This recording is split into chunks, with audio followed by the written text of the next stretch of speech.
Okay, well, welcome to our lecture today in Geography 1200. We're going to be talking about economic geography. And we can start with the fact that, um, a lot of these concepts are concepts from economics.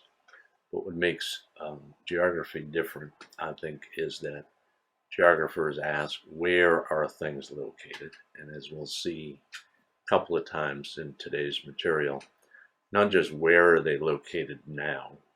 Geography is sometimes it's kind of a joke in elementary school. We say, oh, yeah, coffee beans in Brazil, but where was something located in the past? Where is it now?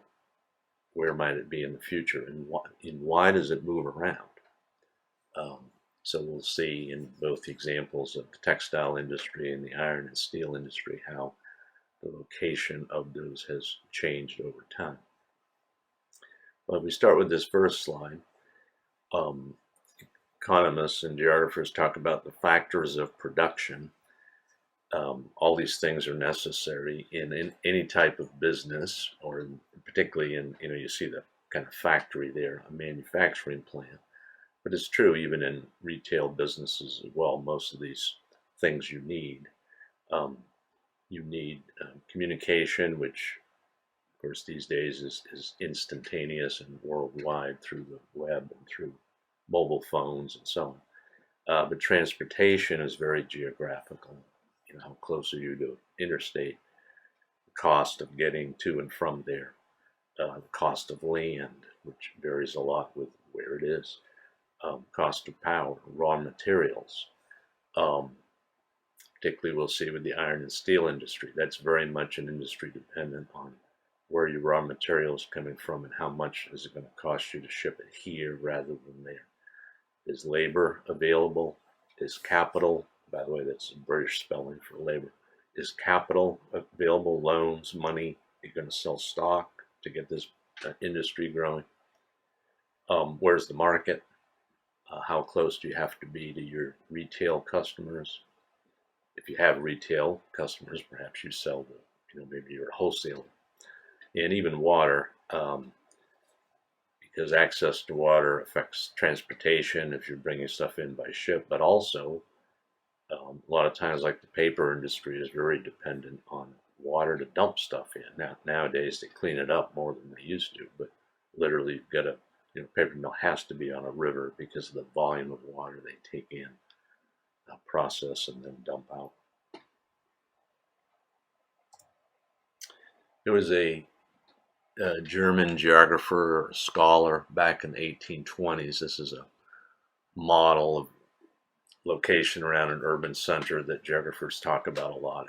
His name was, I think it was Frederick, perhaps. His last name was von Thunen, in Germany, 1825, and he developed this model of land use, which he called the isolated state. And he just kind of thought it through, and he said, if you had a city in the middle of nowhere, so it was isolated, had to supply all its own stuff, based on what the value of land or rent at the time. He said this is what would happen. You'd have in blue, you see the urban center, which is also the market.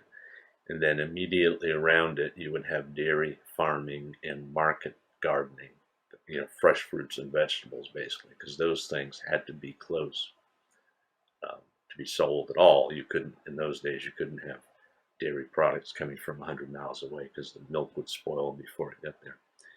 And around that, you'd have forest, and that's the one thing that seems out of sync nowadays. But in Germany, you didn't.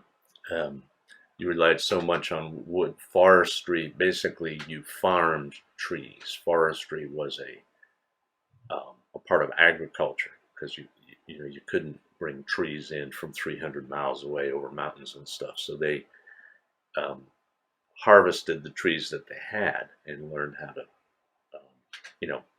keep them growing and so forth. Then farther out, you would have grains and field, all kinds of crops. And then the farthest distance away, you would have ranching and livestock. Because remember the thing about, we talked about this with the upper and lower south, you could walk animals to market. So you could raise cattle in West Virginia if you were willing to walk them, spend a week and a half walking them to Baltimore or somewhere to actually get them to market. But the point of this is that as you go to the outside of the circle, the value of the land or what people are willing to pay for it is going to decrease, and things kind of sort themselves out by people's ability and willingness to pay. So you could get land cheaply to build a house out in the ranching area, but how would you commute to work? And you see that. So if you look at the actual cost graph, you get something like this, and it shows that different curves, actually in this case they're straight lines, but they're of varying steepness. And the point of this is that because a lot of this is still true today, you notice the main variable is distance from the city. So if you take the residential, the fact that that line slopes down, what it means is that the value of that land or the value of that house declines. I'll show you another chart in which the geographers call this distance decay. But the value of that declines as you go out from the center. Because remember, this is an isolated, a single center. And that's true today. The same house, right in a nice suburb, close in Columbus, might be worth $500,000. You lift up that house by helicopter or something and move it 40 minutes out. Now it's only worth 250, and you move it out another 30 minutes or 30 miles or whatever, and now it might only be worth $175,000. And the same thing is true with agricultural land and so on. And as we'll see, some of these principles apply today. I'll show you that map in a second. Digressing for a second, as I say, principles, just to give you kind of, I'll call it a word tip of the day. There's principles with an E and principles with an A, and I know a lot of folks get confused or not sure about which one to use. There's a little mnemonic device that I think will help you, but principle with an E means like a rule. So when you say stick to your principles, stick to your rules. Whereas principle with an A, you can think of it as meaning the main thing, the principle. Could be a noun, as in she is the principal at this elementary school, meaning like she's the main teacher or the head person there. So anyway, principle with an A means the main or the primary thing, and it's also used on a loan, because you might get confused and think, well, is that like some kind of rule or something? But think of it as meaning the principal is the main amount of money that you owe, excluding the interest. A loan is principal and interest. So anyway, there's a handy thing that might help you knowing which how to spell principal when you use it.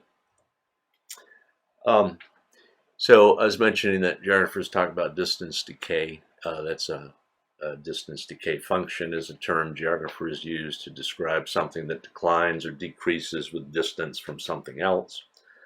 So it could be, the example I gave, the cost of a house declines with distance from a city. The percentage of people who commute into a city declines with distance. You could envision a map of that. Farm value doesn't all have to be urban stuff. Farm value per acre declines out from the center of the corn belt. A smaller percentage of people use Columbus Airport as you get farther and farther away from Columbus. Of course, they're probably using another airport in Cincinnati or Cleveland or whatever. But that's the basic concept of what geographers call distance decay. And it's reflected in that graph I showed you with the steeply declining lines as you go out from the city. And every particular thing is going to have a different slope. Everything doesn't decline at the same rate. So von Thunen called it model the isolated state, and it's really, overly simplistic. So on the left of the screen, you see the isolated state. On the right side of the screen, you see what they called modified conditions, and it just means like, well, suppose you introduced a river that gives you better access to transportation. Remember, he was in 1825, so you're probably talking canal boats, a navigable river. So now some of these things can spread farther out from the city, and it introduces a sub-center or another little town, so it expands that area of crops and so on around that little town. But it's just showing that we recognize that von Thunen's initial theory was very simplistic, and you can make it better reflect reality. There's some value or some aspect of von Thunen that's still true today, and here are a couple of maps that show how if we had one big city, so let's say now we say the Northeast United States or megalopolis, what kind of agricultural activity goes on right around New York and the Northeast corridor? Well, it's gonna, they're not growing cotton there. It's going to be like dairying and vegetables is still there. Like upstate New York is still a center of the dairy industry. And then farther out you get crops, and furthest away you have grazing, kind of the beef and cattle zone. One thing that's different from von Thunen's model is although a lot of them are regrowing, but a lot of the forests now we think of coming from the West Coast, Washington and Oregon, simply because we kind of chopped down all those forests. And someone even talked about applying von Thunen's model worldwide. And if you think of it this way, maybe it'll help make sense. If you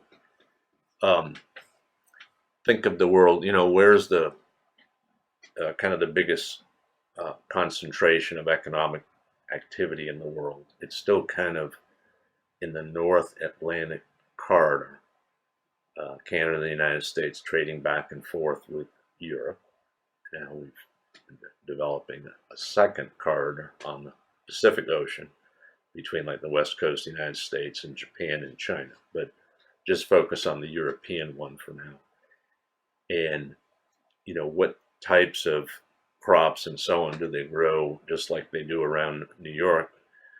What do they grow closest in Europe, and like places, Netherlands and Belgium and so on? They grow the high valuable crops. And now think of it the opposite.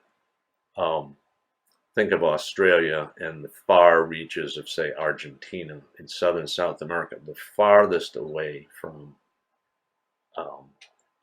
that North Atlantic corridor between Europe and the United States. It's kind of like those places are like kind of like vacant land that you can graze cattle on. And of course, think Argentina is still one of the world center of the beef and cattle industry. They freeze a lot of that stuff, ship it to Europe. And Australia with sheep, you can go to the supermarket today, and chances are you can buy mutton or lamb at Kroger, and it's probably come from Australia or New Zealand. So it's almost like, from a worldwide perspective, that land is the lowest value land because it's the farthest away from where the center of action is in the North Atlantic corridor. How true that is, I mean, you could analyze it, but there is some truth to those principles if you think of that on a worldwide scale. So those are the types of things geographers look at. And we'll see some of these again as we go forward. So as we talk about economic geography, an important thing to be aware of are categories of employment. And geographers and economists make this very rough distinction. I added, very often you see just the first three, primary, secondary, and tertiary, but I think there's enough evidence to create the fourth. It's some folks have called quaternary. So obviously you see, the quart refers to four, the tertiary to three, and so on. Anyway, primary industry, primary employment, gets wealth directly from the land or water. So these are farmers, miners, fisher folks, fishermen, logging, and so on. You get wealth directly from the land. Secondary employment, the secondary industry means manufacturing and construction and moving things around. Now notice that we colloquially call these first two blue collar. If someone's a farmer, works in a factory, we'd say, well, he or she is a blue collar person. The tertiary means services and all kinds of services, restaurants. You're not actually manufacturing anything. You're waiting on other people as a waiter. Your restaurant, the entire hospital and healthcare industry, all the office workers, all kinds of business services, maids, dog groomers, you can go on and on.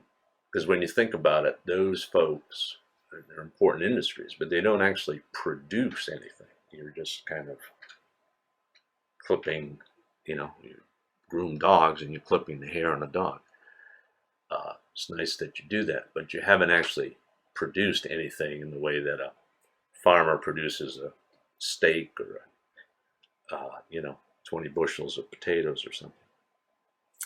And more often folks talk about quaternary, meaning yes, they're office workers, but these are almost like the C3 folks, command, control, and communications. In that they're kind of like the brains that runs the whole operation, in the sense that those places and I suppose workers in technology these days would be, you're keeping the internet going for other folks to do all these other things.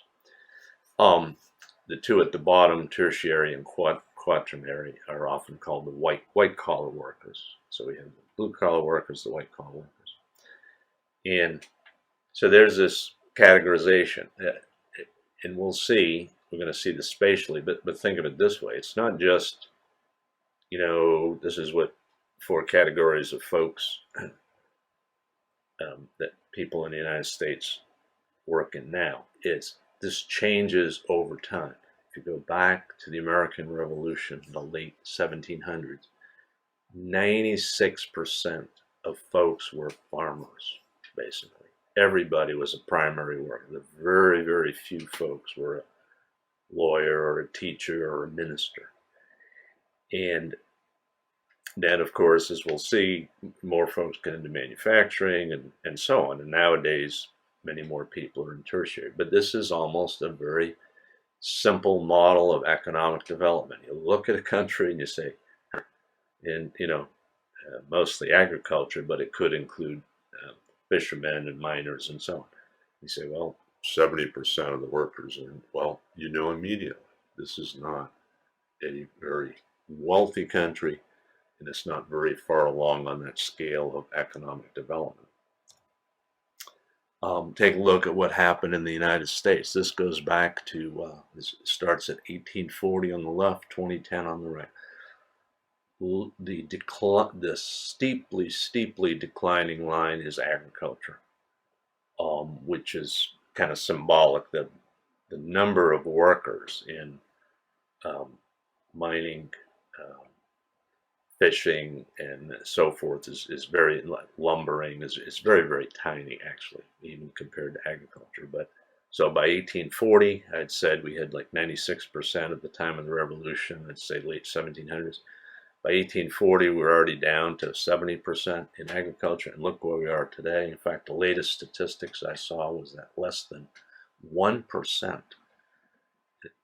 of the population of the United States is in agriculture. And not only do we manage to feed pretty much everybody in the United States, but the U.S. has a surplus of food that it exports, wheat, and corn, and livestock products, and so on. Meanwhile, industry, kind of the secondary category, has gone up over time. Going back to the 1840s, we went through the heyday of industrialization with the railroads and the coal mines and the steel industry and all that. Now that has been declining, both as we import more stuff, more manufactured stuff from overseas, but also as more and more we use robots and become more efficient. It's the same thing that's happening in agriculture. Just like one farmer produces um, nowadays the amount of food that 20 farmers produced 50 years ago.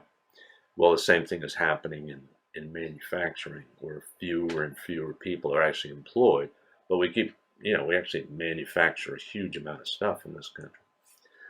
And the big boom has been in the services industry. We're up to where getting close to where 80% of folks are working in services, not actually making anything, but kind of moving stuff around and waiting on other people in one way or another, either as a teacher, a doctor, a nurse, or waiter, healthcare person, and so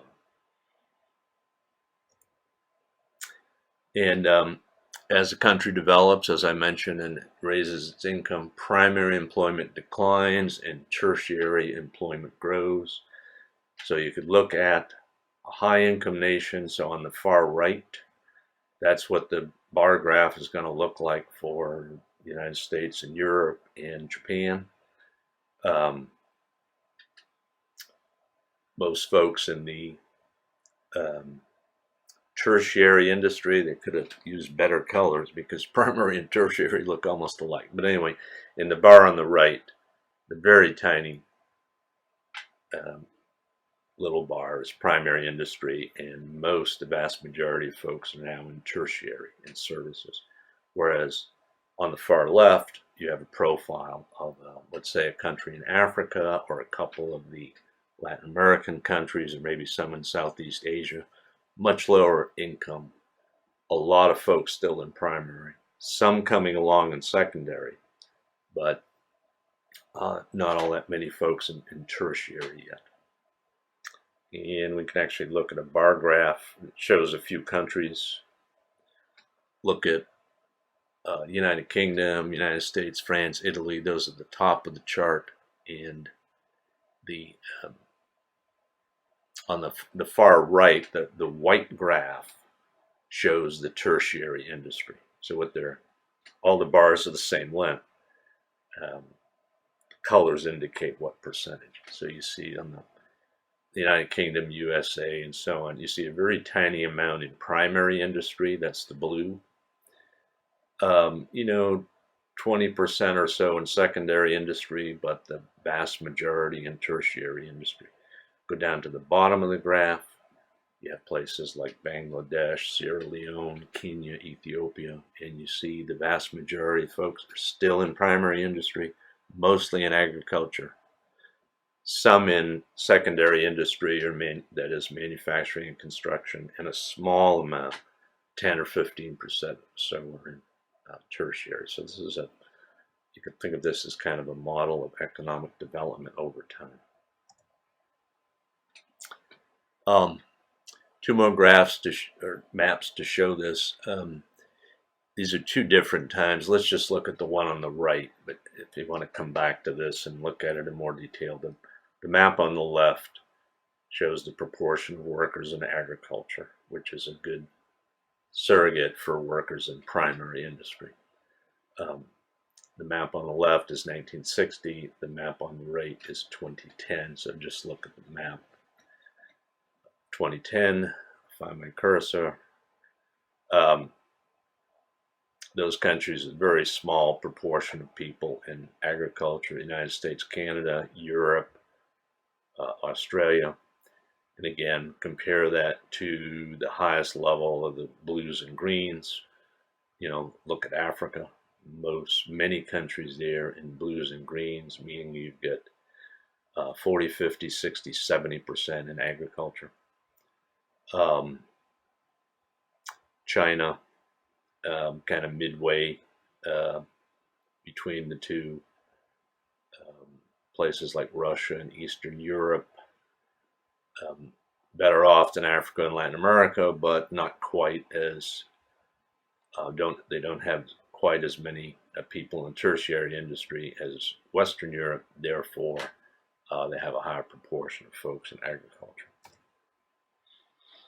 One more to make the point. This is 1997. It's a little bit old, but I liked it simply because it's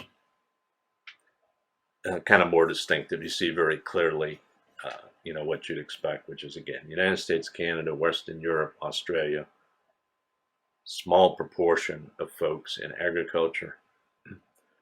Latin America, Russia, some of the Middle East about midway, and then Africa and India still having very high proportions of folks in agriculture. Since this is 97, China would probably change. I think China would move up a little bit and look more yellow now than it did, but India would not.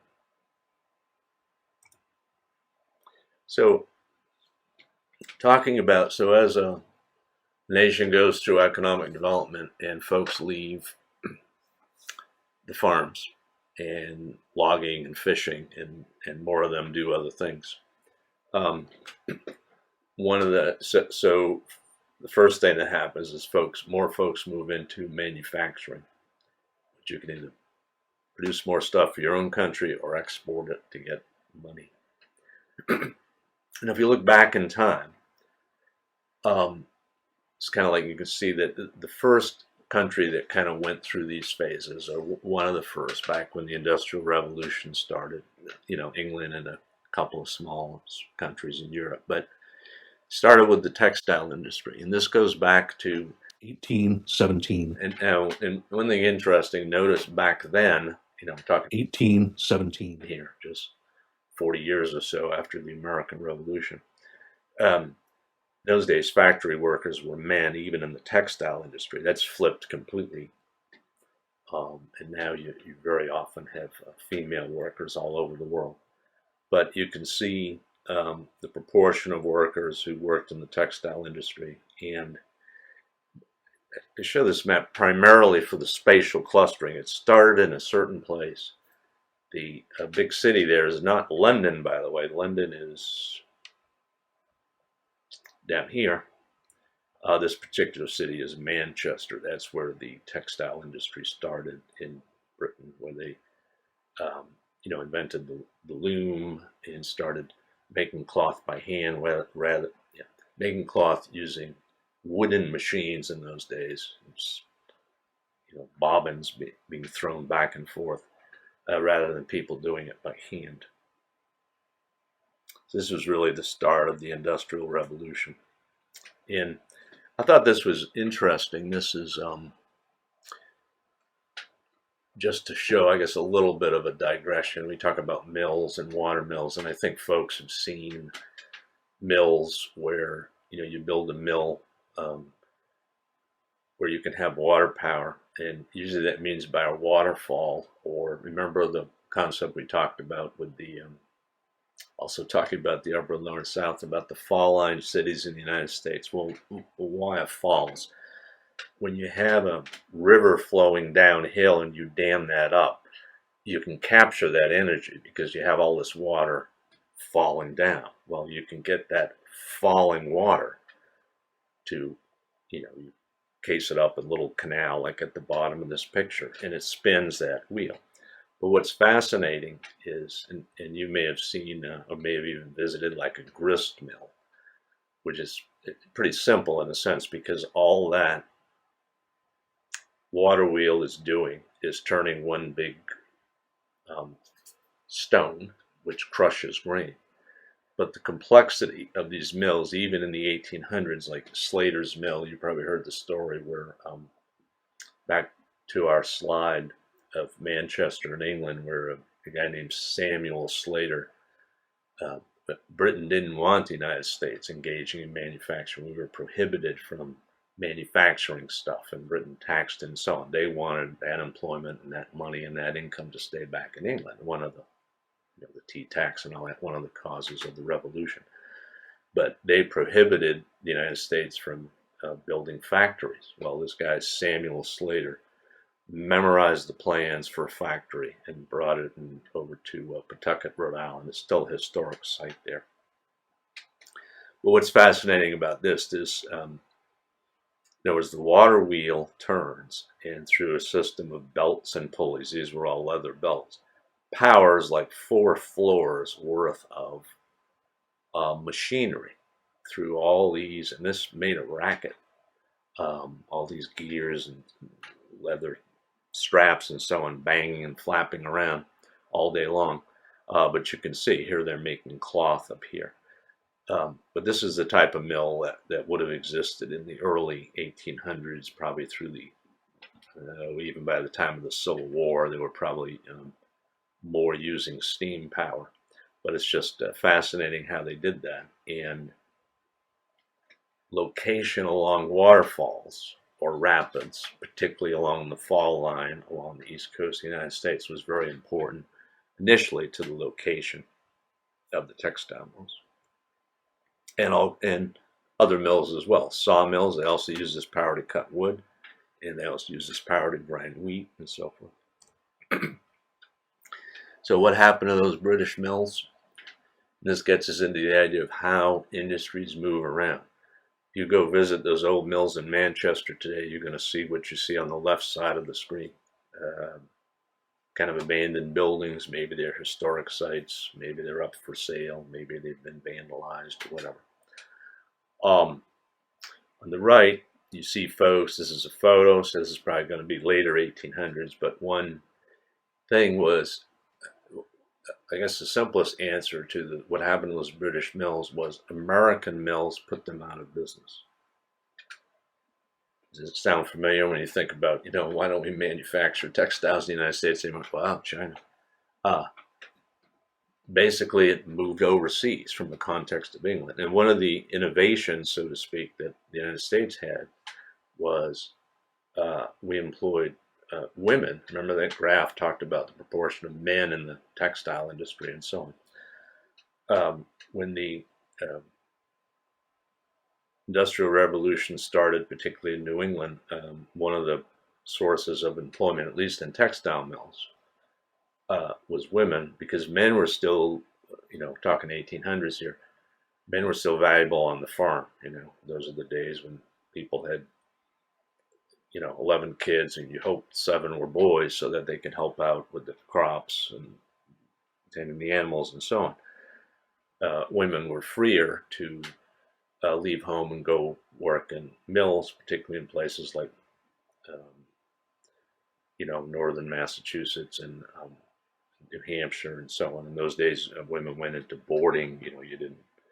Young women didn't get an apartment and play beer pong or whatever. They lived, in boarding houses and so forth. But a lot of the mills were powered by, were women workers.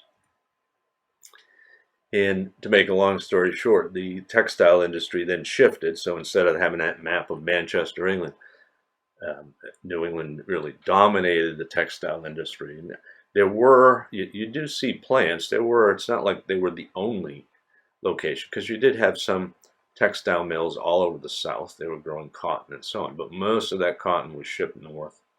And not just cotton, but wool. For example, Maine and Vermont were big into wool spinning. You also had linen. Linen is a plant, the flax plant, that's spun to make a coarser kind of cloth, kind of like burlap. You had burlap, which was made like out of twine and so on. Anyway, this was so England lost the textile industry to New England. But that heyday only lasted, it lasted a while. It lasted till around World War I. And then the New England lost the textile industry to the southern part of the United States, southern Virginia, the 2 Carolinas, and Georgia. And this particular, and now they're losing it to China, Bangladesh, and so on. In fact, as I say, textiles shifted to the American South before moving overseas again, because remember, it moved overseas once from England to the United States. And look at this. I mean, I could show you many maps, but this particular one is simply the jobs lost in textile and apparel industry in North Carolina between 1996 and 2006. And notice how you have counties in North Carolina over those 10 years that lost more than 5,000 workers, or 4,000 workers, 3,000 workers all over Carolina. The difference, by the way, between textiles, textile means you make cloth, you make fabric, cotton, linen, wool, and also you spin the fiber, so you might make yarn. Apparel is the clothing industry, so now you're taking the fabric and making a shirt out of it, or a pair of pants, or whatever. Why did it shift? In large part, it was a labor issue. Textiles, we're talking about textile as an example, because the thing about textiles, the most important thing is the cost of labor, or one of the most important things is the cost of labor. When we talk about the iron and steel industry, we'll see that there it's the cost of shipping your raw materials and transportation, and where coal and iron are located. That's a different thing. Here it's labor. And why did it shift? It largely shifted because of labor costs. The Northeast, even then, was becoming a higher income, higher wage area. The Northeast, much sooner before the South, had unions. Unions, a lot of that industry was unionized. Union workers wanted more money. So the textile mill owners were saying, hey, I'm not going to pay, in those days, workers 50 cents an hour in Connecticut. I'll go to Georgia and pay people, 25 cents an hour. Another factor was indirect labor costs, which was the northeastern states earlier than the South started passing what we'll call social legislation, doing things like saying, hey, you can't employ 8-year-old kids in the textile mills. Believe it or not, 10, 12-year-old kids worked in textile mills. So they started banning that. They started saying you can't work 7 days a week. You have to have paid holidays. You have to get help. And pretty soon, it said, well, we're going to the South. So the next shift was it gone from England to New England, went to the southern states, particularly the two Carolinas, Virginia and Georgia. And today you can see that it's leaving the South as well. And of course, as you know, I'll have a picture coming up showing workers in China. But we could ask the same question: what happened to those New England and Southern mills? A lot of them are abandoned. A lot of them, the plastics industry moved in for a while, and electronics moved in for a while into a lot of those empty mills, although those industries have since moved overseas. Sometimes there are apartments for the elderly. Sometimes they've been taken over by schools or universities. Sometimes they're simply abandoned, as this picture on the right. The one on the mills on the left are in New Hampshire. The mills on the right are in North Carolina. The other thing I should mention, remember the apparel industry was clothing.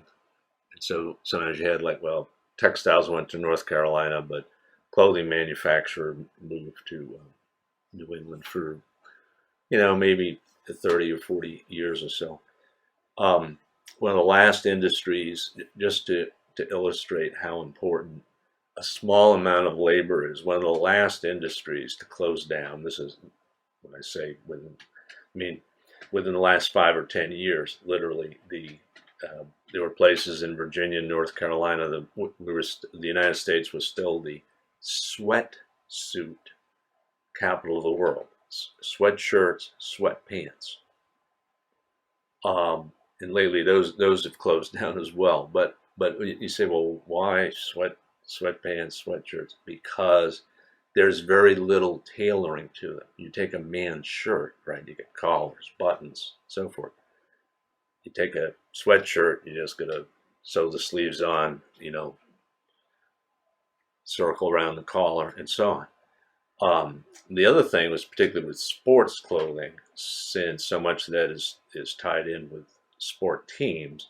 there still is an advantage to being located in the United States, because whoever wins the World Series, right, we're going to buy T-shirts and sweatshirts tomorrow with the winner of the World Series, and you don't want to wait for the stuff to get shipped over from China. So there is still some of that those industries left.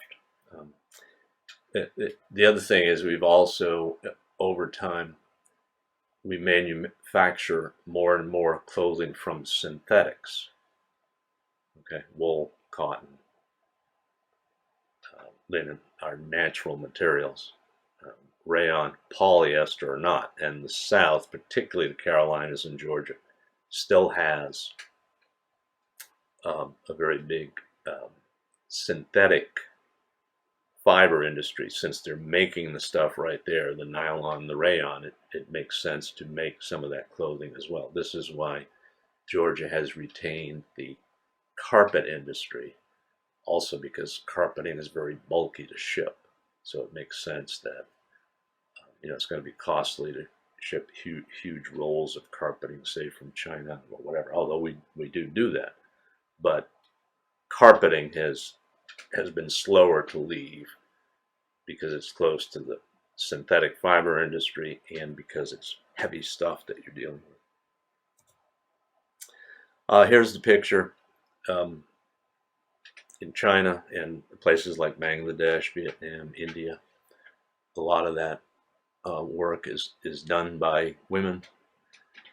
And the other photo, though, is equally important in that, if that were a picture of a mill with all those bobbins and so on and taken in the 1880s, there would be 100 people in that picture.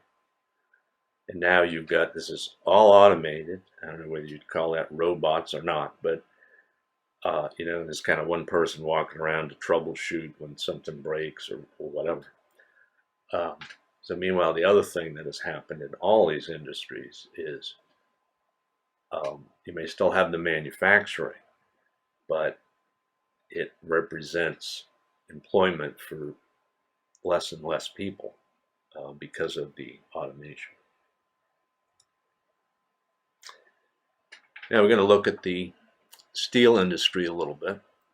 We'll start off with, there's the postcard of Youngstown Steelworks in Youngstown. I'd say probably 1950-ish maybe. And if you went there today, there's what you'd see on the right. Unlike, as I mentioned, textile, where the main factor was the cost of labor, the steel and iron industry depends on raw material and the cost of transportation. In Pittsburgh, if you go back to the 1700s along the East Coast, iron was very valuable. You may have heard this story, but it's true.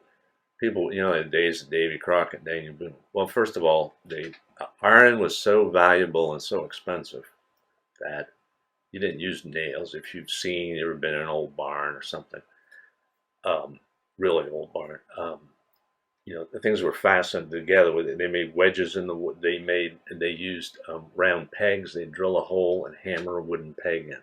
That was your nail.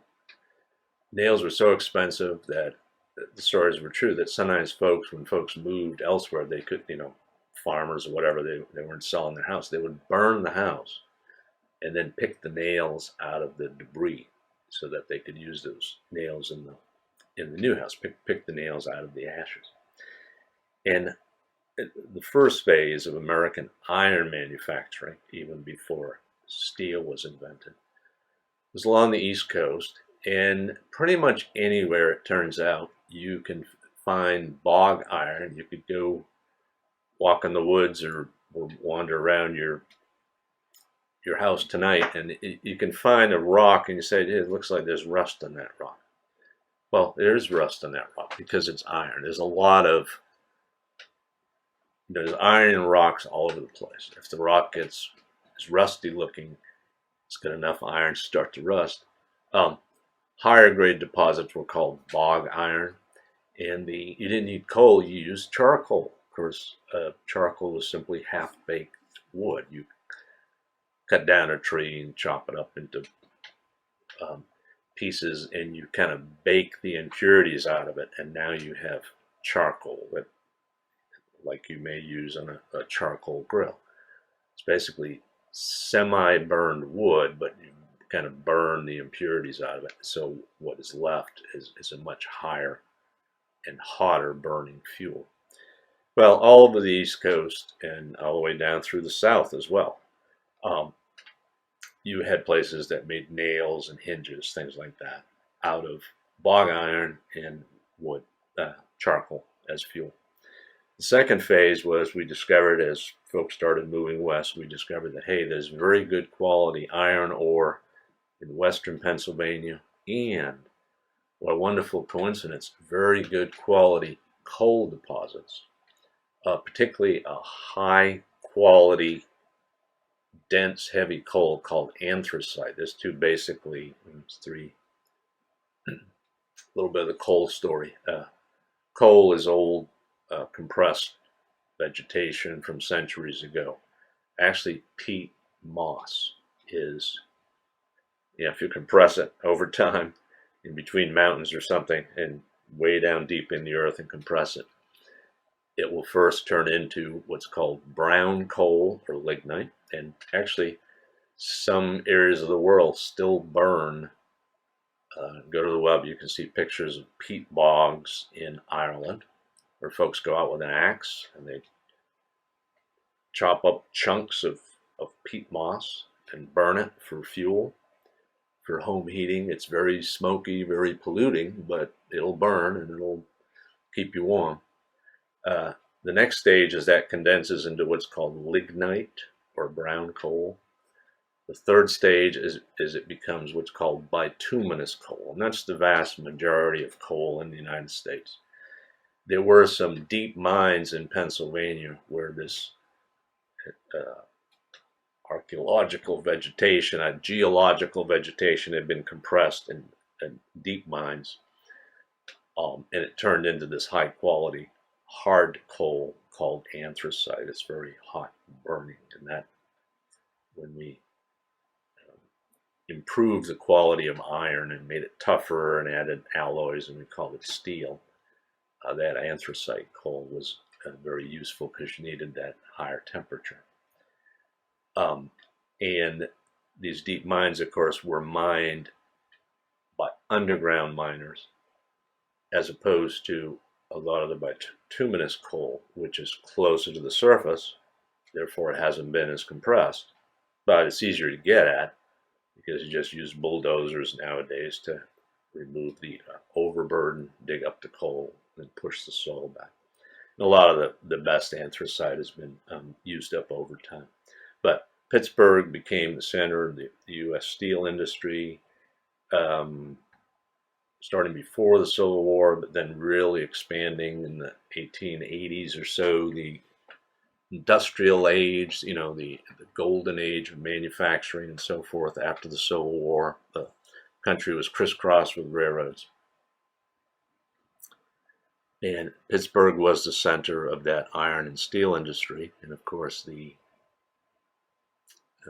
lot was going on with the iron and the steel. You're not only manufacturing iron and steel for all kinds of things, but some of the things you were building with that iron and steel were the railroads themselves, both the track, the steel tracks, and the locomotives or engines. And secondly, the coal was not only being used to manufacture the iron and steel, but it was also the source of power for the railroads themselves. Coal powered the trains, and then later ships as well.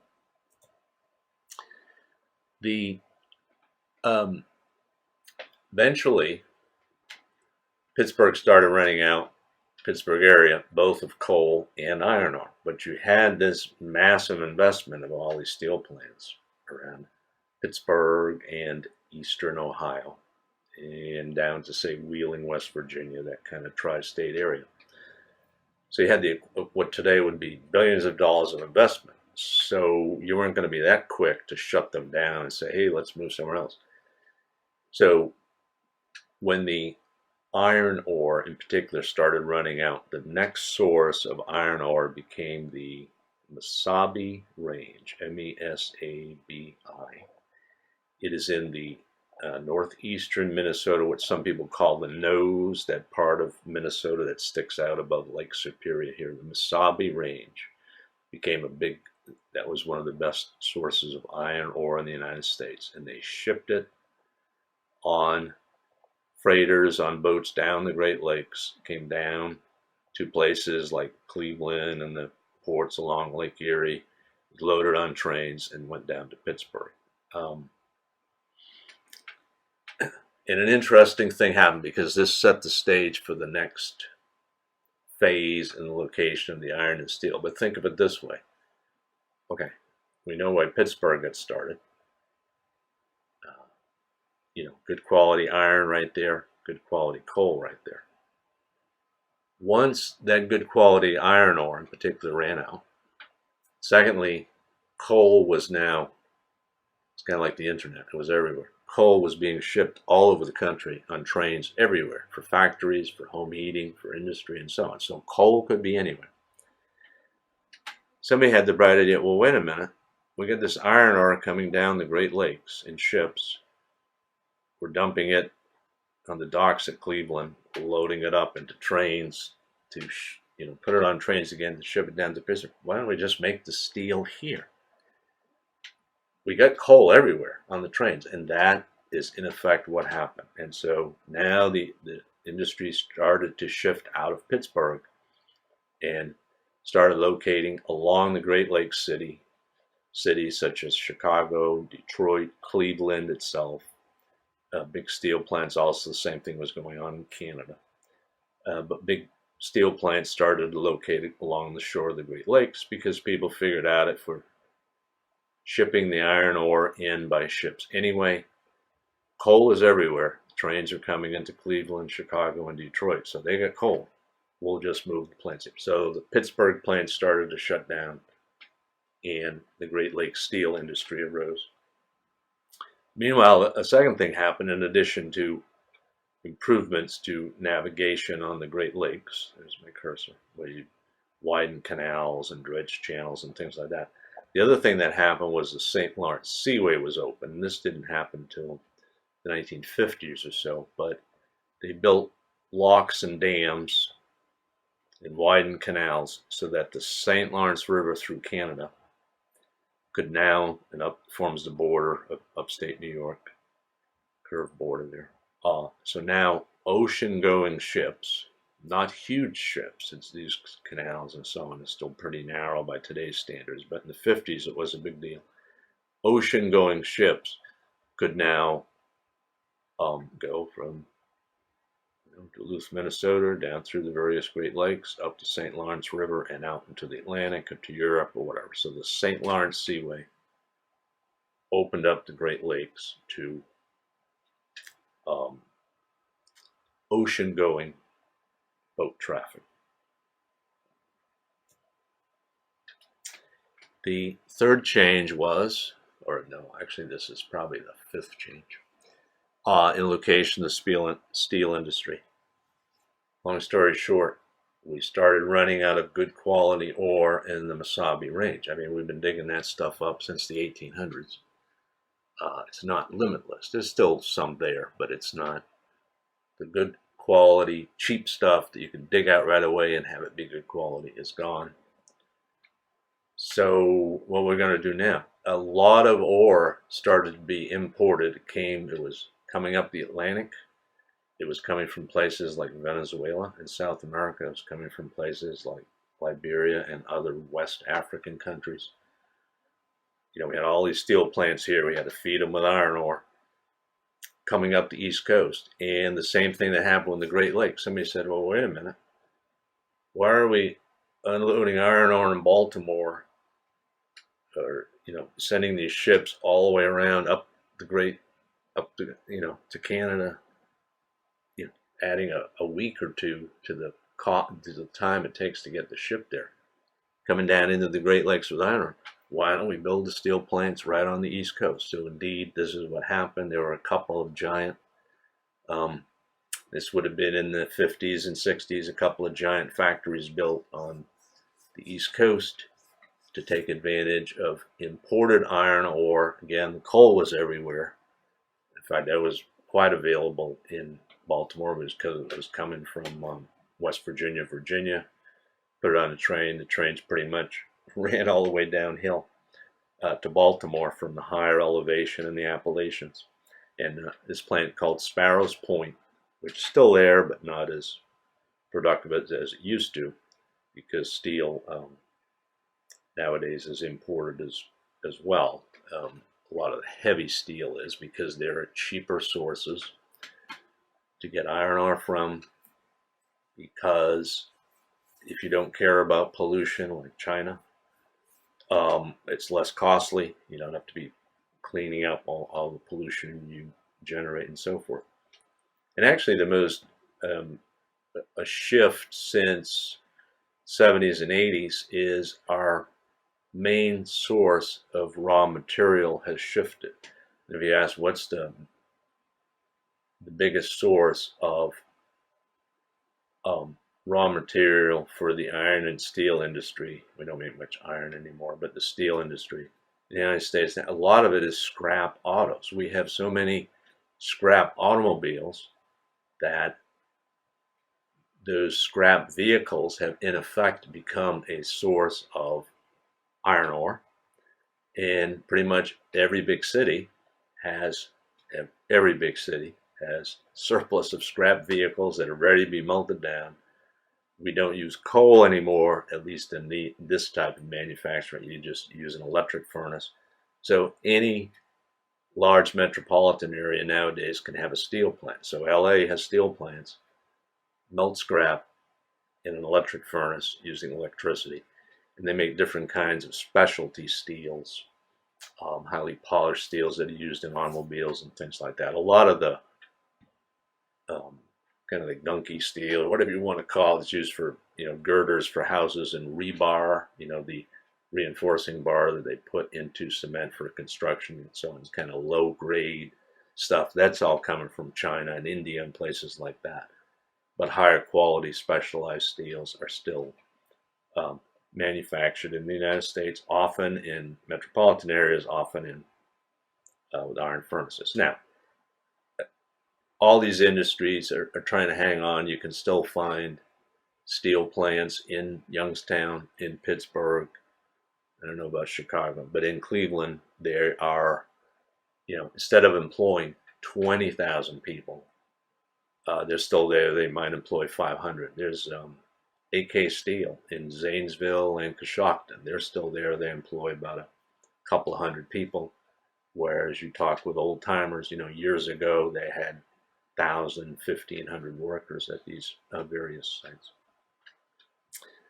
Okay, we have more to come on economic geography, but I'm just going to review the 6 stages of the steel industry once more. Then we're going to talk a little bit about canals in the next lecture. But so just to kind of recap, steel and iron went through 6 stages, way back in the colonial era and up through late, maybe even the early 1800s. Iron manufacturing was local. You're basically making, maybe making axes and nails and door hinges with local bog iron and charcoal, because that was around. Every state had some of that.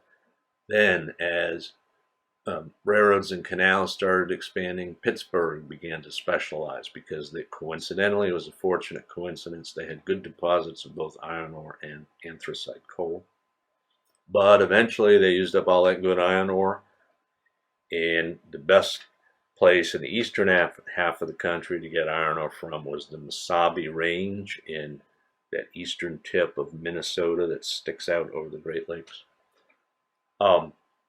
And once we started shipping the Mesabi iron ore down the Great Lakes, and by the way, if you ever heard the song from years ago, The Wreck of the Edmund Fitzgerald, that was an iron ore freighter going down the Great Lakes.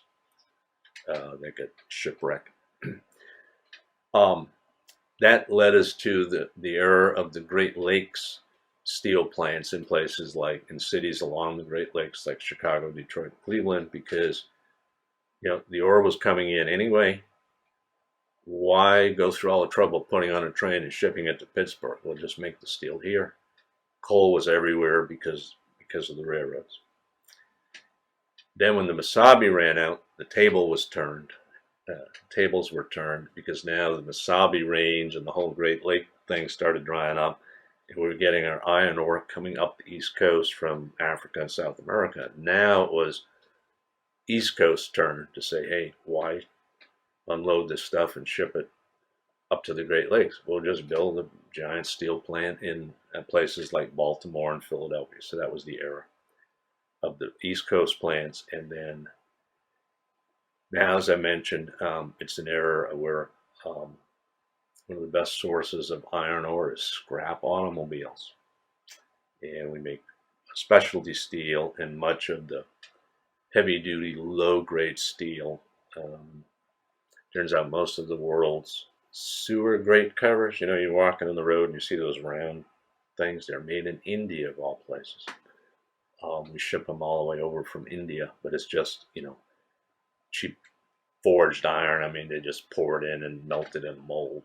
There's not a lot of manufacturing work that goes into it, I guess. But, all right, so we will stop here and we will continue this lecture next time.